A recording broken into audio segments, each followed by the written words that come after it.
Pernahkah Anda merasa tidur Anda nyenyak, tetapi bangun dengan kepala berat, jantung berdebar, atau tubuh lemas tanpa alasan yang jelas? Mungkinkah posisi tidur Anda, atau bahkan jam digital di samping tempat tidur, diam-diam menyerang kesehatan otak dan jantung Anda setiap malam? Jika Anda berusia di atas 60 tahun, video ini bisa menjadi peringatan paling penting yang pernah Anda tonton. Karena mulai malam ini, Anda akan tahu bahwa tidur telentang bisa memperlambat aliran darah ke otak Anda, bahwa segelas air sebelum tidur bisa memicu stroke diam-diam, bahwa ponsel yang terus menyala di meja samping tempat tidur bukan sekadar sumber cahaya, tapi juga sumber ancaman tersembunyi bagi otak yang menua. Kami akan membongkar 7 kesalahan tidur mematikan yang sering dilakukan lansia, tanpa disadari. Bukan hanya membahas risikonya, tapi juga memberi Anda solusi sederhana yang bisa menyelamatkan nyawa, dari mengatur posisi tidur yang tepat, hingga strategi hidrasi yang benar, hingga cara membuat kamar tidur Anda menjadi zona aman untuk jantung dan otak Anda. Tonton video ini sampai habis, karena setiap menitnya berisi informasi yang bisa menyelamatkan hidup Anda atau orang yang Anda cintai. Jangan lewatkan satupun detailnya. Karena terkadang, hal kecil seperti cara Anda meletakkan bantal bisa menentukan apakah Anda akan bangun sehat esok pagi, atau tidak bangun sama sekali.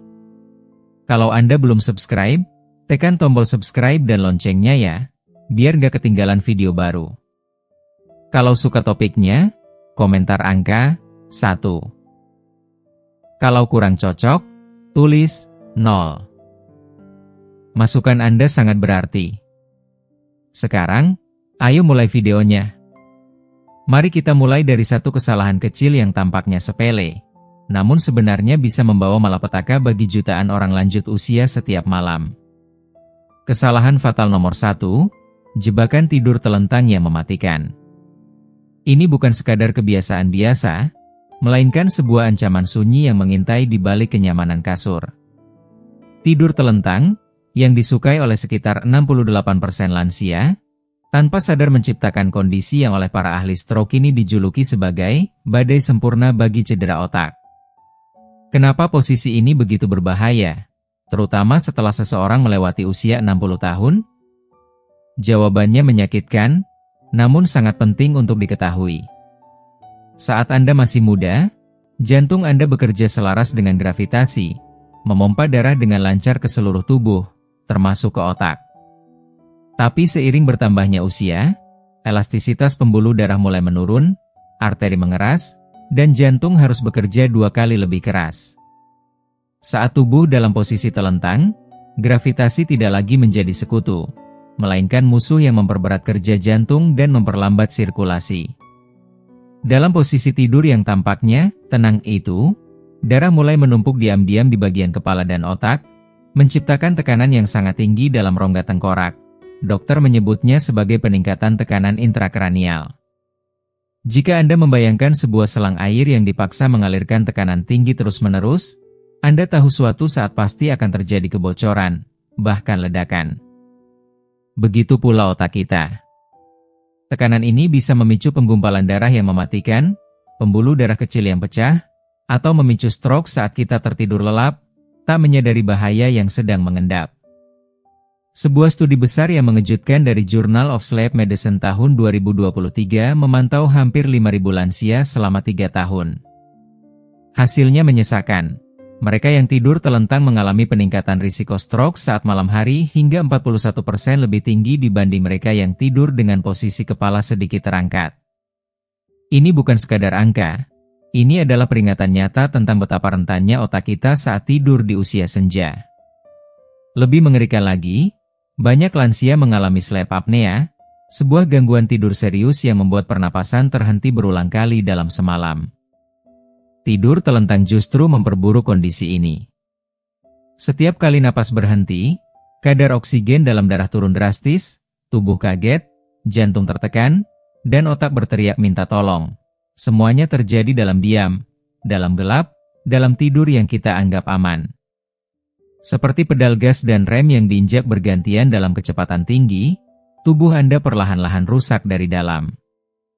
Saya ingin menceritakan tentang Pak Surya, seorang pria sederhana, pensiunan montir berusia 74 tahun yang saya temui di sebuah seminar kesehatan lansia.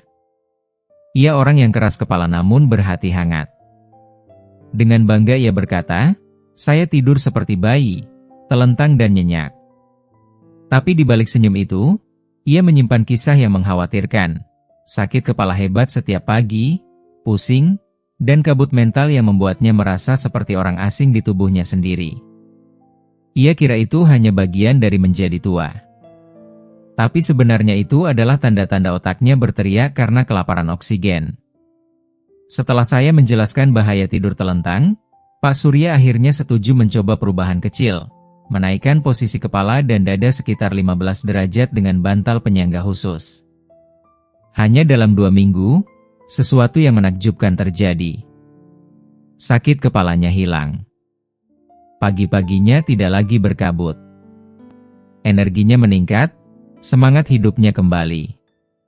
6 bulan kemudian, hasil pemeriksaan medis membuat dokternya tercengang.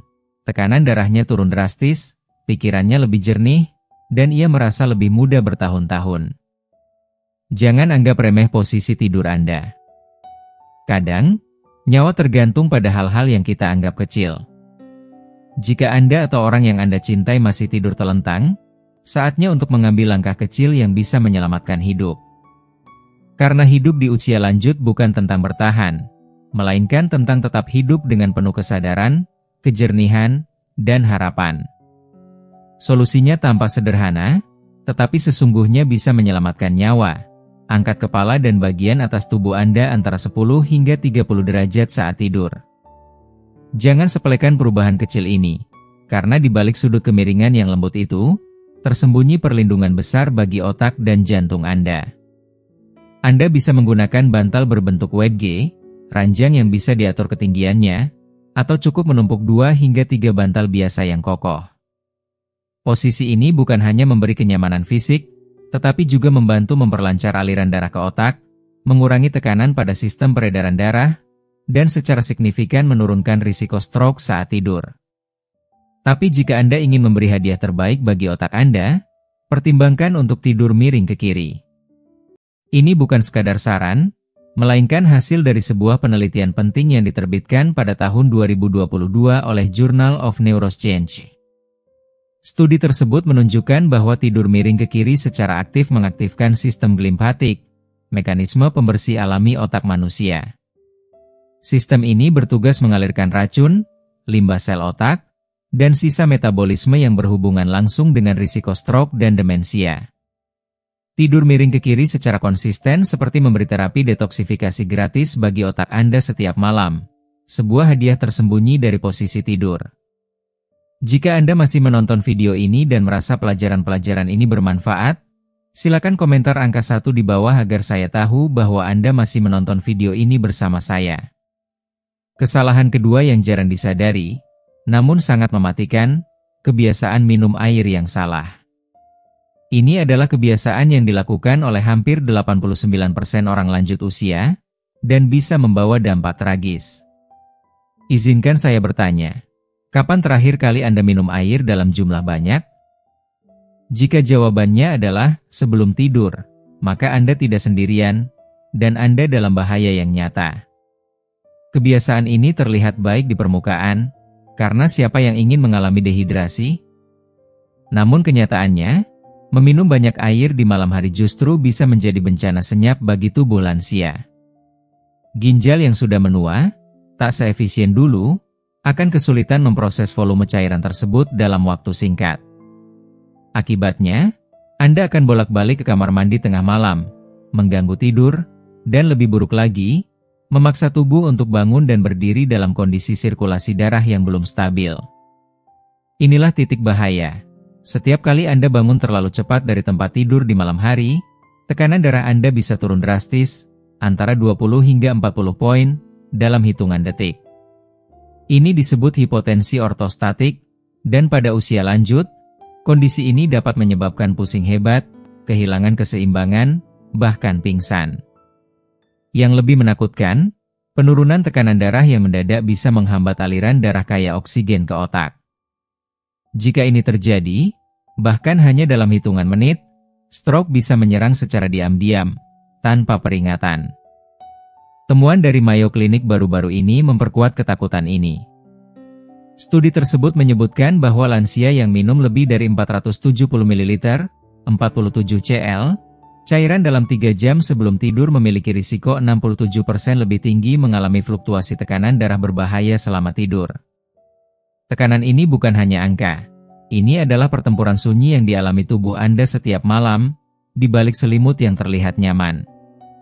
Izinkan saya bercerita tentang Ibu Lestari, seorang guru yang hangat dan cerdas, berusia 69 tahun, yang hampir kehilangan segalanya karena sebuah kesalahan yang terlihat remeh.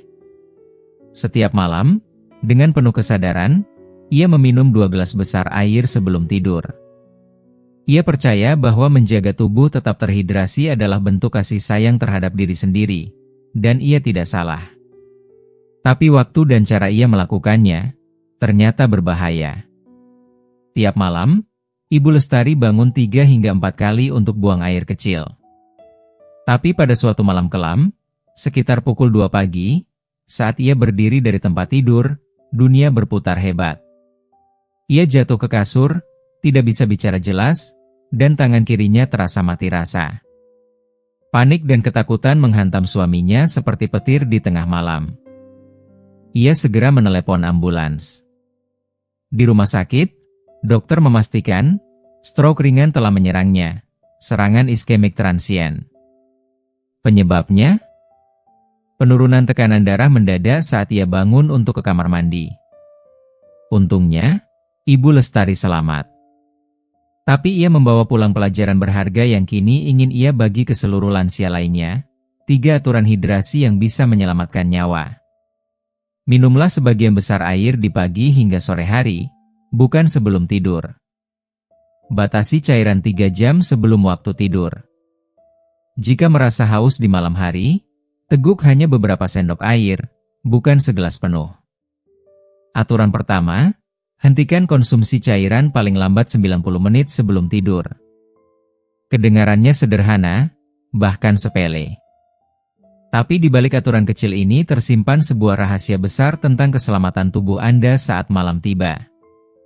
Memberi jeda 90 menit memungkinkan ginjal Anda, yang kini sudah tidak sekuat dulu, untuk memproses cairan yang tersisa di tubuh, dan secara alami mengurangi keinginan buang air di malam hari, yang selama ini menjadi sumber gangguan tidur, tekanan darah rendah mendadak, dan risiko jatuh.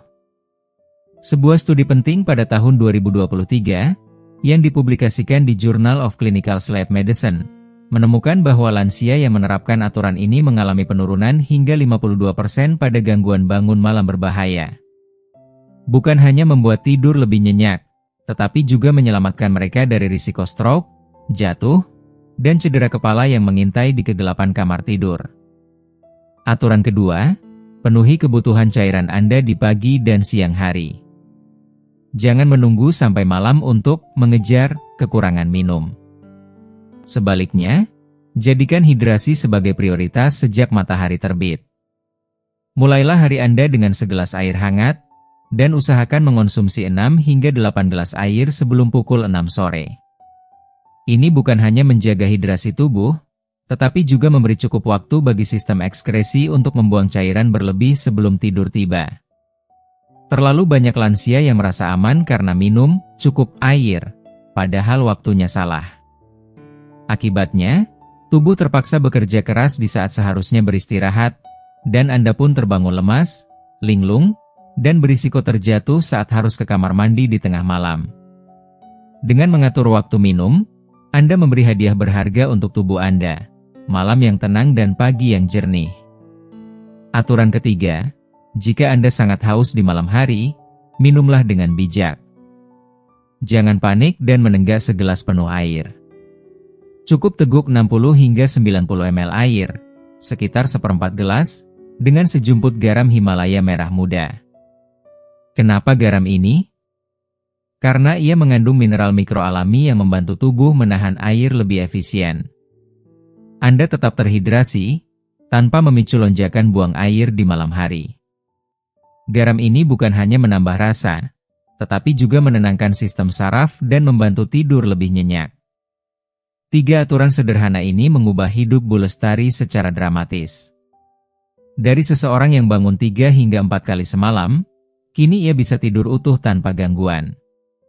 Tekanan darahnya stabil, pikirannya lebih tenang, dan, yang paling penting, 6 bulan berlalu tanpa satupun gejala stroke. Baginya, ini bukan sekadar tips kesehatan, tapi keajaiban kecil yang menyelamatkan hari-harinya. Namun, ancaman belum berakhir. Karena ada satu kesalahan lain yang diam-diam menjerat banyak orang, tanpa disadari sama sekali. Kesalahan ketiga, perangkat elektronik yang merusak otak. Apa yang ada di meja samping tempat tidur Anda? Sebuah ponsel pintar? Jam digital? Router Wi-Fi di ruang sebelah? Semua benda ini terlihat tak berbahaya. Tapi menurut studi terkini, radiasi frekuensi elektromagnetik, EMF, dari perangkat elektronik dapat memengaruhi aktivitas otak saat tidur, terutama bagi lansia dengan sistem saraf yang lebih rentan. Penelitian dari University of Melbourne dan Swiss Tropical Institute menyimpulkan bahwa paparan EMF di malam hari bisa mengganggu fase tidur dalam, mempercepat degenerasi otak, bahkan memicu gangguan mikrosirkulasi yang berhubungan dengan stroke. Saya tahu ini terdengar seperti fiksi ilmiah. Tapi sinyal Wi-Fi dan radiasi ponsel yang terus menyala di dekat kepala selama 7-8 jam semalam bukan tanpa konsekuensi. Otak Anda, yang seharusnya beristirahat dan memperbaiki diri, justru terus berjuang melawan gelombang tak kasat mata yang mengganggu irama alami sistem saraf pusat. Tidur adalah saat tubuh sembuh, bukan saat ia bertarung dalam diam. Maka mulailah dari hal kecil. Matikan ponsel Anda, cabut charger dari dinding, pindahkan router Wi-Fi sejauh mungkin dari kamar tidur. Ini bukan paranoia, ini perlindungan. Karena setelah usia 60, setiap malam yang damai adalah anugerah, dan kita berhak menjaganya sepenuh hati. Inilah kebenaran yang jarang diungkap, namun semakin tak terbantahkan. Perangkat elektronik di kamar tidur diam-diam menciptakan badai biologis yang mengancam otak Anda setiap malam. Benda-benda yang kita anggap biasa, seperti ponsel pintar, tablet, router Wi-Fi, jam digital, atau TV pintar, memancarkan medan elektromagnetik, EMF, yang bisa mengganggu aktivitas listrik alami otak, terutama saat Anda sedang tertidur lelap dan tidak bisa melindungi diri. Bagi anak muda, sistem saraf mereka masih cukup kuat untuk menahan gangguan ini. Tapi bagi lansia, yang otaknya sudah lebih rentan karena usia dan perlambatan regenerasi sel, gangguan ini seperti hujan asam yang menghantam sistem yang rapuh. Gelombang elektromagnetik itu tidak terdengar, tidak terlihat, tapi masuk ke dalam tubuh, mengacaukan ritme tidur dalam, menghentikan proses perbaikan otak, dan mengganggu pembersihan racun yang, jika tidak dibuang, dapat memicu stroke, Alzheimer, atau penurunan kognitif. Sebuah studi penting tahun 2023 yang diterbitkan di Environmental Health Perspectives mengamati lebih dari 3.200 lansia selama 5 tahun. Temuannya mencengangkan. Mereka yang tidur dalam jarak kurang dari 1 meter dari perangkat elektronik mengalami peningkatan risiko stroke sebesar 38% dan penurunan fungsi kognitif yang signifikan. Itu berarti, hanya karena meletakkan ponsel di meja samping tempat tidur, Anda bisa mengorbankan kejernihan pikiran dan bahkan nyawa Anda sendiri. Dan bukan hanya EMF yang berbahaya. Jika Anda masih menonton video ini dan merasa pelajaran-pelajaran ini bermanfaat, silakan komentar angka 2 di bawah agar saya tahu bahwa Anda masih menonton video ini bersama saya. Cahaya biru dari layar ponsel, tablet, dan jam digital juga ikut menyerang. Cahaya biru ini menekan produksi melatonin, hormon tidur alami yang sangat penting. Tapi melatonin bukan sekadar hormon yang membuat Anda mengantuk. Ia adalah antioksidan kuat yang secara aktif melindungi sel otak dari kerusakan oksidatif, mencegah peradangan, dan menjaga pembuluh darah otak tetap sehat. Jadi ketika cahaya biru dari layar menghambat melatonin, otak Anda menjadi telanjang tanpa perlindungan, mudah diserang stroke dan penuaan dini.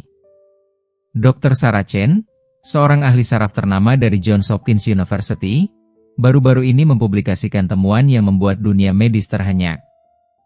Dalam penelitiannya, Lansia dengan kadar melatonin terendah di malam hari memiliki risiko stroke 3 kali lipat lebih tinggi hanya dalam kurun waktu 2 tahun. Yang kami lihat, katanya, adalah badai sempurna, tidur yang buruk, perlindungan otak yang menghilang, dan paparan elektromagnetik yang terus-menerus, semuanya bekerja sama menghancurkan kesehatan otak dalam diam.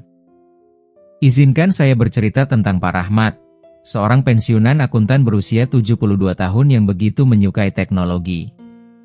Kamar tidurnya modern dan lengkap. Namun, justru itulah masalahnya. Di meja samping tempat tidurnya ada ponsel yang selalu terhubung ke charger. Tablet tergeletak di atas bantal. Router Wi-Fi berdiri di atas lemari, dan TV pintar besar menggantung megah di dinding.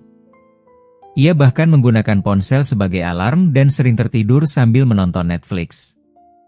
Awalnya semua tampak baik-baik saja. Tapi perlahan, Pak Rahmat mulai merasa berbeda. Ia sering bangun dengan kepala berat, pikiran keruh, dan tubuh lemas. Ia mengalami kabut otak, merasa seperti hidup dalam kabut yang menutup pikiran. Kadang ia pusing, kadang cemas. Pemeriksaan medis rutin tak menunjukkan hal mencurigakan. Tapi kualitas hidupnya terus menurun, diam-diam, hari demi hari. Hingga suatu hari, ia datang ke seminar saya. Ia mendengar tentang detox elektronik, dan meskipun skeptis, ia memutuskan untuk mencoba. Selama 30 hari, ia mengubah kebiasaannya. Ia memindahkan ponsel ke dapur setiap malam. Ia mematikan router Wi-Fi dan memindahkannya ke ruangan lain. Ia mengeluarkan TV dari kamar tidur. Ia mengganti jam alarm digitalnya dengan jam analog sederhana bertenaga baterai. Hasilnya mengejutkan. Dalam 1 minggu, tidurnya menjadi dalam dan nyenyak. 2 minggu kemudian, kabut otaknya lenyap. Setelah sebulan, ia merasa lebih segar, lebih kuat, lebih fokus daripada yang pernah ia rasakan dalam 5 tahun terakhir. Bahkan dokter keluarganya terkejut melihat hasil tes kognitif dan tekanan darah yang jauh membaik. Jadi, apa yang bisa Anda lakukan malam ini untuk melindungi otak Anda? Ciptakan zona bebas elektronik sejauh 1 meter dari tempat tidur. Tidak boleh ada ponsel, tablet, TV, atau jam digital menyala di dekat kepala Anda. Isi daya perangkat Anda di ruangan lain. Jika tidak memungkinkan, letakkan sejauh mungkin dari kepala Anda, idealnya di sisi berlawanan kamar. Matikan router Wi-Fi sebelum tidur. Banyak router kini memiliki pengatur waktu otomatis yang bisa menjadwalkan mati pada jam tidur. Ganti jam alarm digital dengan jam analog. Jam analog tak memancarkan cahaya biru atau radiasi, dan tetap membangunkan Anda dengan lembut. Jika Anda memang harus menyimpan ponsel di dekat tempat tidur untuk keadaan darurat, aktifkan mode pesawat. Ini adalah langkah kecil namun sangat krusial. Dalam mode ini, ponsel Anda tidak memancarkan gelombang elektromagnetik yang mengganggu otak Anda, namun tetap dapat berfungsi sebagai alarm. Solusi sederhana, tapi bisa menyelamatkan kejernihan pikiran dan kualitas tidur Anda. Dan satu perubahan lagi yang tampaknya remeh, namun dampaknya luar biasa. Gantilah jam digital Anda dengan jam analog bertenaga baterai. Jam digital yang menyala terang dan memancarkan cahaya biru itu diam-diam mengacaukan produksi melatonin Anda, bahkan saat mata Anda tertutup. Sementara jam analog, dengan tenangnya berdetak, membiarkan tubuh Anda memasuki tidur yang dalam, tanpa gangguan frekuensi atau cahaya. Namun, jika Anda benar-benar harus menggunakan perangkat elektronik di malam hari, untuk membaca, untuk hiburan, atau alasan lainnya, pasanglah filter cahaya biru. Gunakan aplikasi yang secara otomatis menyaring spektrum biru setelah matahari terbenam. Lebih baik lagi, cobalah lakukan matahari terbenam digital. Hentikan semua penggunaan layar 2 jam sebelum tidur. Waktu ini bisa Anda isi dengan membaca buku fisik, mendengarkan musik tenang, atau sekadar berbincang hangat dengan orang tersayang. Ingat, 2 jam sebelum tidur adalah waktu sakral untuk tubuh Anda. Waktu ketika sistem mulai menurunkan suhu, memperlambat detak jantung, dan mengaktifkan hormon penyembuhan. Jangan biarkan layar-layar terang merusaknya. Sebelum kita lanjut ke 4 kesalahan fatal berikutnya, saya ingin memastikan Anda masih bersama saya. Jika Anda merasa informasi ini penting dan berencana menerapkan perubahan ini malam ini juga, tuliskan kata "lindungi" di kolom komentar di bawah. Tanggapan Anda sangat berarti. Ini bukan hanya tentang Anda, ini tentang orang lain yang mungkin membaca komentar Anda dan terinspirasi untuk menyelamatkan kesehatan otak dan jantung mereka. Mari saling menguatkan. Kesalahan keempat, suhu kamar yang terlalu hangat, mengubah tempat tidur Anda menjadi zona risiko stroke. Banyak orang lanjut usia secara naluriah menyukai kamar yang hangat. Rasanya nyaman. Mengurangi nyeri sendi. Meringankan rasa dingin di tulang. Tapi sayangnya, kenyamanan ini bisa berubah menjadi bencana diam-diam. Karena ketika suhu kamar melebihi 21 derajat Celcius, tubuh Anda harus bekerja lebih keras untuk mendinginkan diri, meski Anda sedang tertidur. Detak jantung meningkat. Tekanan darah naik. Sistem kardiovaskular Anda, yang seharusnya beristirahat, justru mengalami beban berlebih. Ini adalah kombinasi mematikan, terutama bagi mereka yang berusia di atas 65 tahun. Seiring usia, kemampuan tubuh untuk mengatur suhu menurun. Pembuluh darah tidak bisa melebar dan menyempit seefisien dulu. Akibatnya, panas yang terperangkap di tubuh memicu stres dalam sistem peredaran darah, tanpa Anda sadari. Ketika tubuh terlalu panas saat tidur, darah menjadi lebih kental, dan jantung Anda harus memompa lebih keras untuk menyebarkannya ke seluruh tubuh. Kombinasi inilah yang diam-diam membuka pintu bagi pembekuan darah, penyempitan pembuluh, dan potensi pecahnya kapiler halus di otak. Sebuah studi besar yang dipublikasikan di The Lancet tahun 2023 meneliti lebih dari 5.400 lansia dari berbagai negara dan iklim selama 4 tahun. Temuannya mengkhawatirkan, mereka yang rutin tidur di suhu kamar di atas 21 derajat Celcius mengalami peningkatan 43% kejadian kardiovaskular malam hari, termasuk stroke, dibanding mereka yang menjaga suhu kamar tetap sejuk. Dan yang lebih mengejutkan lagi, bahaya bukan hanya datang dari panas siang hari. Bahkan pada malam yang terasa nyaman, banyak lansia dengan sengaja menjaga kamarnya hangat menggunakan pemanas ruangan atau selimut listrik. Mereka tidak tahu bahwa setiap kenaikan 1 derajat Celcius di atas 20 derajat Celcius meningkatkan risiko stroke sebesar 7%. Dr. Michael Rodriguez, peneliti utama studi tersebut, menjelaskan, efek kumulatif tidur dalam kondisi hangat setiap malam menciptakan tekanan kardiovaskular kronis yang tak disadari. Ini bukan hanya tentang satu malam. Ini tentang bertahun-tahun tubuh yang dipaksa bekerja keras di saat seharusnya ia beristirahat. Jadi, apa yang bisa Anda lakukan malam ini? Atur suhu kamar Anda di kisaran 18 derajat Celcius hingga 20 derajat Celcius. Gunakan selimut ringan dan pakaian tidur dari bahan katun yang menyerap keringat. Hindari pemanas ruangan menyala sepanjang malam. Jika cuaca dingin, panaskan kamar sebelum tidur, lalu matikan saat Anda masuk tempat tidur. Sekarang, setelah Anda mendengar semua fakta mengejutkan dan kisah nyata yang menyentuh hati, saya ingin bertanya pada Anda. Apa pelajaran paling berharga yang Anda dapatkan dari video ini? Apakah Anda baru menyadari bahaya tidur telentang? Atau mungkin Anda mulai berpikir ulang soal kebiasaan minum air sebelum tidur? Tulis di kolom komentar satu hal yang Anda pelajari hari ini dan berkomitmen untuk mulai terapkan malam ini juga. Karena dengan berbagi, Anda bukan hanya menyelamatkan diri sendiri, Anda bisa jadi menyelamatkan orang lain juga. Jika Anda menyukai video ini, silakan tinggalkan komentar Anda di bawah, dan jangan lupa untuk like, share, dan subscribe ke channel YouTube kami. Setiap dukungan dari Anda sangat berarti, agar kami bisa terus menghadirkan konten yang bermanfaat dan menyelamatkan lebih banyak kehidupan. Sampai jumpa di video berikutnya, dan semoga malam Anda tenang, sehat, dan penuh harapan.